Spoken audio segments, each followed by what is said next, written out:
This project shows a production plant of optical glasses. We have an overview of the production plant floor with several lines, and each line has several machines, molding machines. Each molding machine is from a different manufacturer.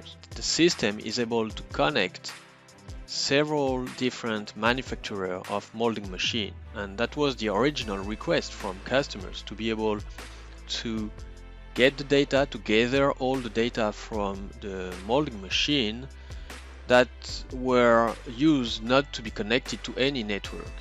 And from this kind of overview, the operator on the plant floor can easily and quickly view the real-time status of each machine for a specific line.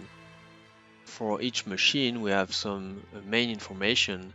For each line, it's then possible from here, for example, or directly from here, to have a detailed overview for a specific line of a machine with the same real-time information here, but also specific alarms to this line. Also, the operator here has access to the production and the batch of each machine for the current production. These mimics are available on a big screen on the plant floor, as well as on several client stations, remote and mobile client stations on the floor.